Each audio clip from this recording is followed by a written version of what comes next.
Hello, everybody, and welcome to Church at Home with Rachel for Wednesday, the 20th of July.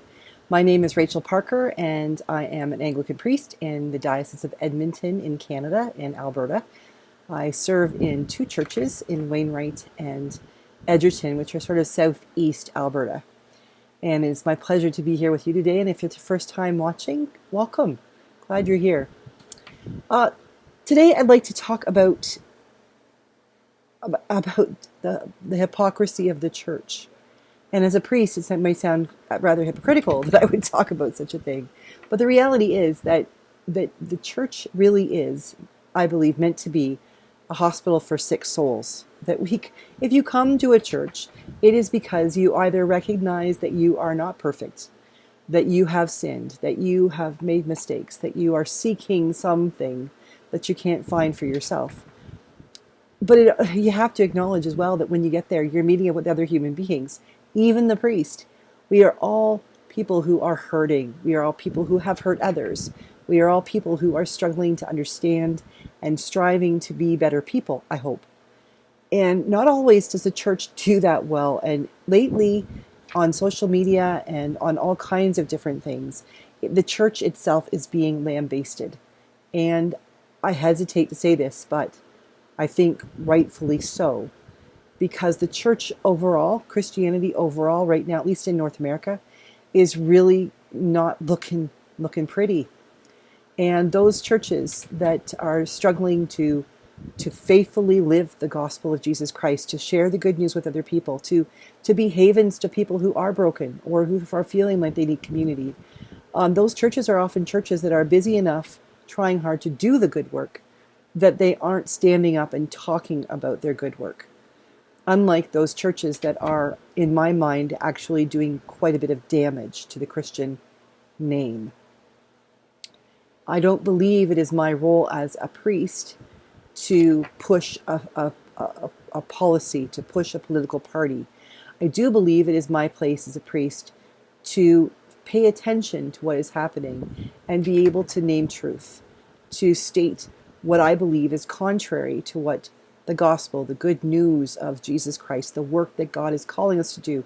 When politicians or society or groups are stepping up vocally and obviously doing the wrong thing, I do think that the church should be speaking up. We should not be complicit in such things. I was at a meeting recently in my own congregations where our bishop was present, and one of the members of the congregation very passionately asked, why are you not doing something?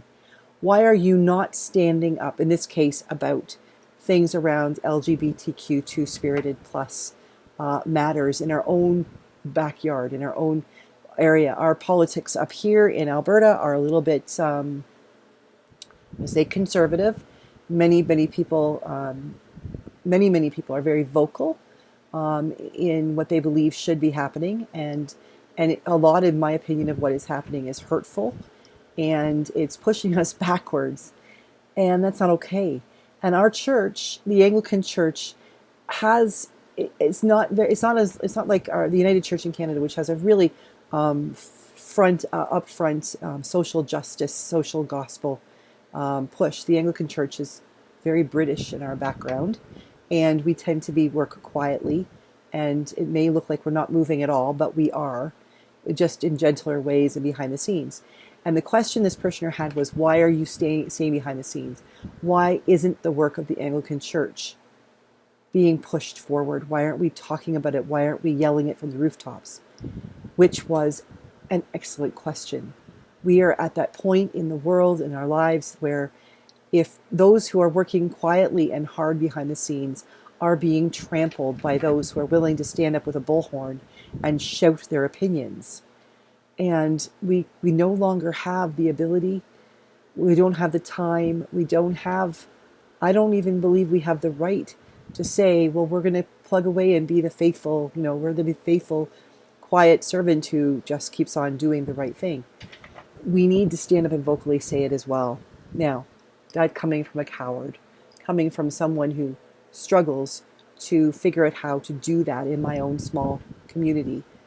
So I ask your prayers for me as I learn how to be more vocal, worry less about what I look like, and worry more about those people who are being oppressed, and the fear that the great oppressions that we are seeing happening and unrolling more quickly than I ever would have imagined south of us, recognizing that what happens below the 49th parallel often begins to happen above the 49th parallel. So even if it's only for the sake of Canadians, I have to do my part in speaking out as one who holds truth and justice and love of God and God's love for each of God's children, whoever and whatever they may be, as foremost.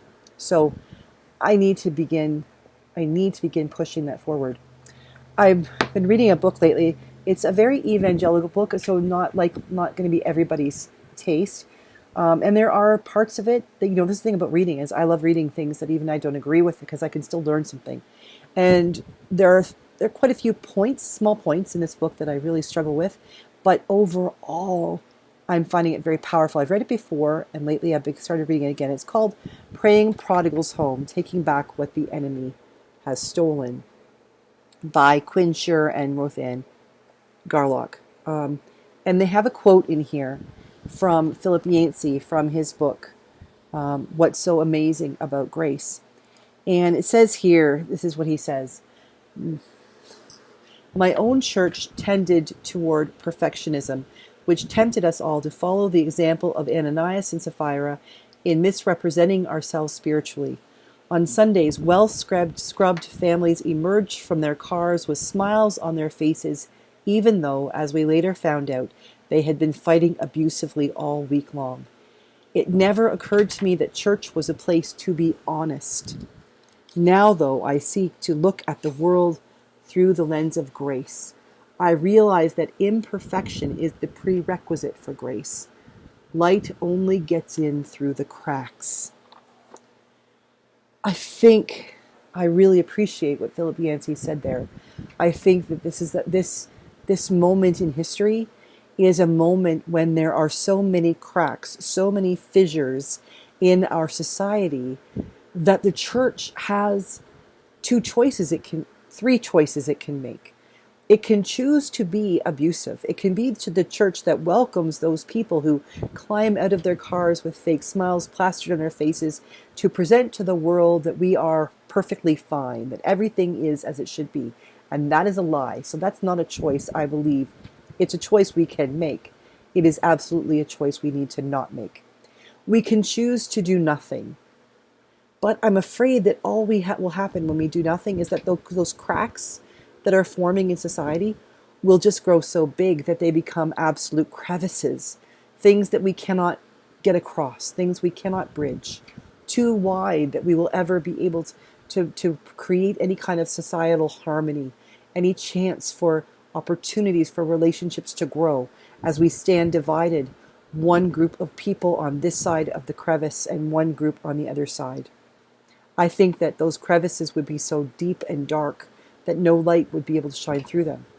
So there's a third choice I think we can make. I think we can make the choice to tell the truth. I think we can make the choice to be honest with ourselves and with others, to say there are cracks in our foundation. We have lied to ourselves for generations. We have expected that we need to come to this place, to this church, with our faith, doing so assuming that we will be judged harshly if we are honest about the cracks in our own lives. And when we do that, when we are honest about how we come to each other, how we appear to the world, I think that those cracks that we are seeing will indeed be able to let light flow through. And light can be healing. Light can be a gift. Light can show grace. And where grace is present, bridges over those cracks can happen. Our society is not so far gone yet that we can't bridge those gaps. We have the opportunity to bring grace and peace and hope and love and light to people who are on the other side of the gaps that are these cracks that are happening. But we cannot do so if we are not honest about who we are and share the truth with the world that yes, we are all broken, None of us has everything exactly the way it should be. But when we come together and we share that honesty, we can reach out to each other in communal grace, and we can love one another through our truth, even when it hurts, even if we disagree, and find ways that we can agree to disagree and yet work together, walking forward into a world that will be filled with all the light coming through the cracks that make our world a better place to be. One thing I do believe is that at heart, below the politics, below the financial things, below the power plays, I do believe that every family, on whatever side of any political sphere, at heart they want to have peace and hope and a good future for their children, for their families. If we can be honest about that base, then maybe we can find ways to bring that hope and peace and grace to all of our families. But I really do believe that since our politicians don't seem to be stepping up to bridge those gaps, the churches must. And so recognizing that some churches absolutely want, because they are forcefully pulling, making those gaps and those cracks bigger, the rest of us, the quiet churches, the ones who are truly trying to do the work of Jesus Christ in the world, must stand up now. We must be honest about how we fail. We must be honest about how we feel. And we must be honest in the truth that at heart we want grace and peace for our world. Once we can do that, I believe we can bring grace to the world. Have a great day. God bless, and I'll see you again tomorrow.